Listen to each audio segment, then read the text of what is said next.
Mondial Sport vous propose les maillots de la nouvelle saison 2020-2021 avec des prix défiant toute concurrence. Un maillot coûte 9 000 francs CFA. Donc voici les maillots disponibles dans les boutiques de Mondial Sport. Juventus domicile, Inter domicile, Liverpool extérieur, Barça domicile, Arsenal domicile, Liverpool domicile, PSG domicile et un maillot spécial Paris Saint-Germain. Pour commander, contactez le 77 059 99 84.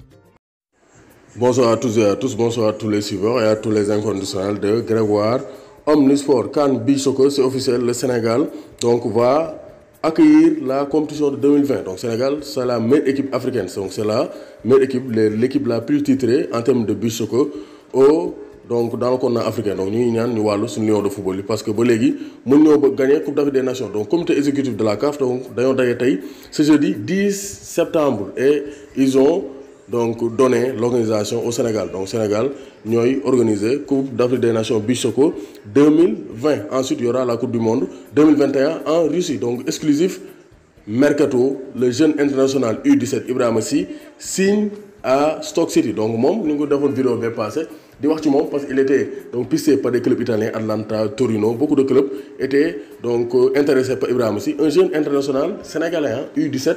Il a été formé au Stade de Reims en France. Donc, mais c'est un excellent milieu de terrain qui est comparé à Paul Pogba. Donc ak Yaya Touré sax lañ koy comparé moo tax il va signer son premier contrat à l'étranger avec le club de Stoke City, ancien club de Mame Biram Diouf. Donc ça c'est très clair. Donc c'est pour dire que vraiment les jeunes Sénégalais ont l'occasion de progresser donc dans le football européen. Donc ñu bëri France la ñuy des mais lui il va continuer sa carrière, essayer de s'imposer dans le football anglais. Du yomb nag il faudra une période d'adaptation mais quand même rien n'est impossible. Donc il peut bel et bien s'imposer parce que donc moom il a participé à la Coupe du Monde U17 au Brésil. Il a séduit le monde du football avec de très belles prestations mais finalement ba mu ñibbisee après 3 mois d'absence entraîneur am moins de 18 ans fële Stade da ko écarté parce que ànd dafa defaroon groupe am ba pare donc sans Ibrahima Sy mais donc il a saisi l'occasion pour quitter le Stade de Reims. Donc CAN U17 bii di ñëw moins de 17 ans yi CAF nee nañ équipe bu def fraude da lay disqualifié. Donc amul sax ñu lay may chance di discuter.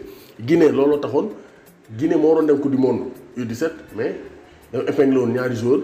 Après le Sénégal a pris la place de la Guinée. Cette fois-ci CAF se veut clair nee nañ ku fi fraudé ku fi indi ku am 35 ans wala 40 ans ne dafa am 17 ans bu la jàppee dañ lay disqualifier. Donc vraiment loolu aussi dafa leer gars yi nañu bàyyi di dagg at yi dañuy am gis ku am 35 ans xaaj atam ne cadet la. Donc ça c'est pas normal moo tax CAF ñoom nee nañ il ne faut pas badiner ku ci fraude sa âge dañ lay disqualifier, équipe bi la ñuy disqualifier génnale ci compétition bi mu jeex tàkk. Donc CAF aussi defaraat nañ seen calendrier. Ligue des champions demi-finale yi 17 et 18 octobre match aller, 23 et 24 octobre match retour. La finale a été programmée le 6 novembre. Et ce sont les deux équipes au Maroc. Donc parce que ñaari équipe égyptienne ñoo qualifié demi-finale ak ñaari équipe marocaine. Donc mën naa am finale 100% égyptienne et 100% marocaine. Moo tax vraiment si deux clubs marocains se qualifient en finale, finale bi Maroc lay am. Si les deux clubs égyptiens se qualifient en finale, finale bi Égypte lay am mu jeex tàkk. Donc du am ay déplacement di sori. Donc loolu la CAF décidé. Donc demi-finale donc LDC yi day opposé Raja Casablanca Zamalek. Raja Casablanca Maroc, Zamalek Égypte.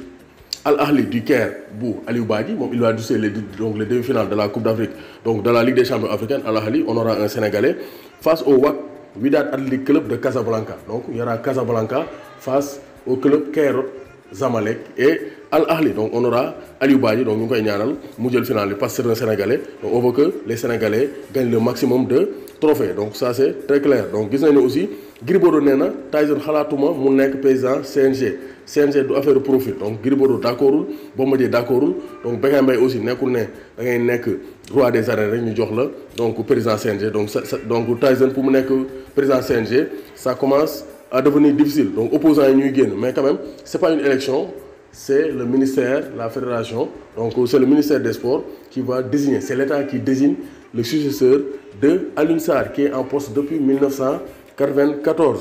doomu Gaynde Njaay warul tiit warul ragal.